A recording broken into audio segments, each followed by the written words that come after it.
Bonjour chers tous, bienvenue à votre émission Ma santé, ma priorité. Comme d'habitude, nous recevons dans notre studio le docteur Sibrago Kiemtouré.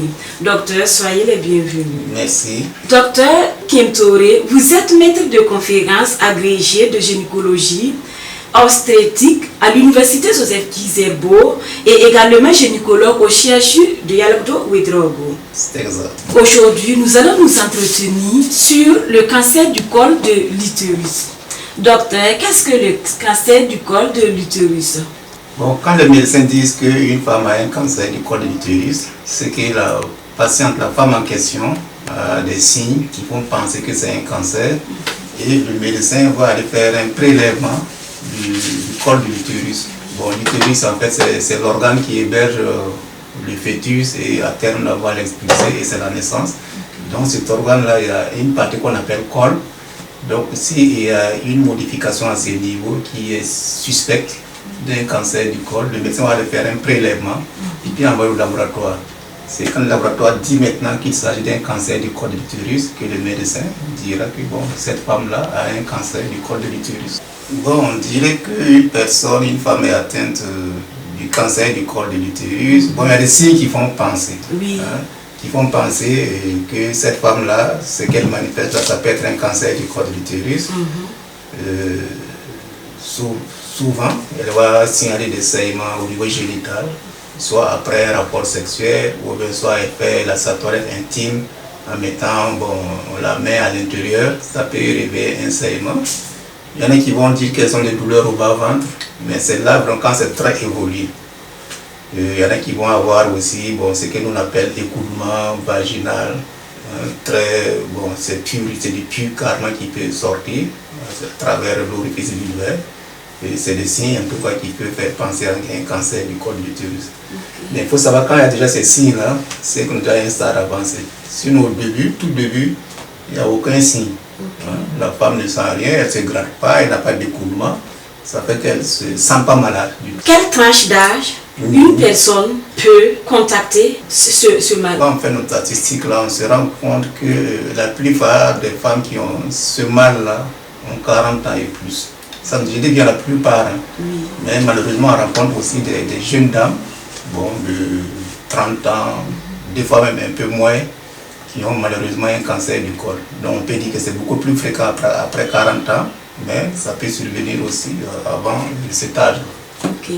Souvent, certaines femmes partent à l'hôpital et on leur conseille de faire le test du cancer de l'utérus. Pourquoi on leur conseille cela? Très bon conseil, si on leur conseille ça. Et tout le monde doit contribuer à sensibiliser la population. Parce que le cancer, pourquoi ça devient un cancer du col? Le col va passer par des étapes. D'abord, il est normal. Et ensuite, suite à une infection que nous on appelle infection du col par papillomavirus humain, qui est transmis de façon sexuelle, lors des rapports sexuels habituellement. Et que si l'infection persiste, ça va d'abord passer par une étape que nous appelons une lésion précancéreuse. Voilà, des années après, elle va donner une lésion précancéreuse. Et si on ne traite pas cette lésion précancéreuse, c'est là qu'elle peut évoluer vers ce qu'on appelle le vrai cancer, le cancer invasif. Donc quand on dit, on conseille aux femmes de se faire dépister, c'est pour qu'on découvre au tout début, c'est la transformation du corps qui est en train de devenir un cancer, mais ce n'est pas encore un cancer, à l'étape de lésion précancéreuse. Voilà, à ce moment-là, on est vraiment très efficace par rapport au traitement, vrai cancer, un cancer invasif du col de l'utérus. Quelles peuvent être les causes du col de l'utérus? Bon, les causes, j'ai tantôt dit que pour avoir le cancer du col de l'utérus, il faut pratiquement, c'est presque obligatoire, avoir une infection du human papillomavirus. Voilà, qui est malheureusement un virus qui est très répandu, qu'on peut avoir très facilement. Si on a ce virus-là, normalement on doit pouvoir l'éliminer de façon naturelle, on a pas besoin de prendre un traitement. Mais il arrive malheureusement qu'il y a des femmes qui n'arrivent pas à l'éliminer. Pour qu'on n'arrive pas à l'éliminer, parce qu'il y a certains facteurs qui vont rentrer en ligne de jeu, soit elle n'est pas sur le plan immunitaire, elle n'arrive pas à bien se défendre et le virus va persister. Ce qui nous fait dire que l'infection en VIH, c'est vraiment un facteur de risque. Il y a celles aussi qui malheureusement ont des rapports sexuels très tôt. Nous on dit par exemple qu'il y a une femme qui a commencé ses rapports sexuels à 18 ans, avant que le corps ne soit mûr, est beaucoup plus à risque de faire un cancer du col par rapport à une qui a attendu comme la maturité avant de commencer le rapport sexuel. Bon, il y a bien d'autres facteurs, mais c'est les principaux, comme ça, l'hypnodépression, les rapports sexuels. Bon, les pays où les femmes fument, là aussi, ça peut être un facteur de risque. Mais au Burkina aussi, bon, il y a des femmes qui ne fument pas, mais elles sont amphibées par leur mari ou leur voisin. Bon, ça aussi, on peut considérer ça comme étant un facteur de risque aussi du cancer du col de l'utérus. Mais le principal facteur, là, c'est vraiment les femmes qui ne vont pas aller se faire dépister. Ce sont ces femmes-là qui vraiment sont à risque de développer un cancer invasif du col. Maintenant, est-ce que les méthodes contraceptives peuvent aussi causer le cancer du col de l'utérus? Non, pas du tout. Il est vrai que vous allez taper sur Internet, des gens vont raconter n'importe quoi, mais il y a des études qui ont été faites par des institutions très sérieuses et on arrive à la conclusion que la contraception ne favorise pas le cancer du col de l'utérus. Au contraire, ça prévient, même si ce n'est pas le cancer du col de l'utérus, d'autres cancers. Est-ce qu'on peut prévenir cette maladie? Oui, c'est le cancer pour lequel on a de bons moyens de prévention. Ce qui fait dire que vraiment une femme chez qui on découvre un cancer du col de l'utérus, cancer invasif, c'est que soit elle n'a pas été exposée aux messages de sensibilisation pour le dépistage. En dehors de ça, on a des moyens comme la vaccination aussi.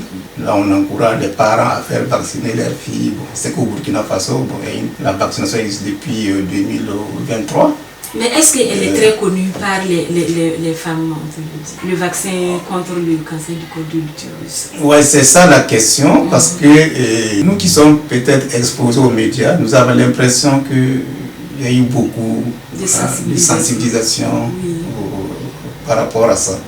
Et que les femmes, les familles, les parents ont compris et devraient amener leurs enfants, leurs filles, pour les faire vacciner. Mais quand on rentre, on les interroge là, on se rend compte que beaucoup n'ont pas amené leurs filles pour les faire vacciner. Mais à ce niveau, ce sont des enfants qui ont à peu près combien d'âge qu'on peut amener se faire vacciner contre le cancer du col de l'utérus? Bon, au niveau international, la tranche d'âge la plus visée, c'est de 9 à 14 ans. Là, toutes les études disent que c'est vraiment la tranche d'âge qu'il faut mettre l'accent sur cette tranche d'âge, notamment les filles, les faire vacciner. Et 19 ans, on va voir des pays qui préconisent aussi de continuer de les vacciner jusqu'à 19 ans. Mais ce qui a arrêté et que le Burkina a adhéré, c'est vraiment les filles de 9 à 14 ans. Oui, vraiment on peut. On peut, et ça c'est bien. C'est à un prix tarifaire ou bien ça se passe comment? La vaccination est gratuite au Burkina Faso. Nous sommes à la fin de notre émission. Docteur Kendrebego, nous vous remercions d'avoir accepté notre invitation. Chers internautes, c'est la fin de notre émission. Merci de l'avoir suivi. À très bientôt pour un autre numéro.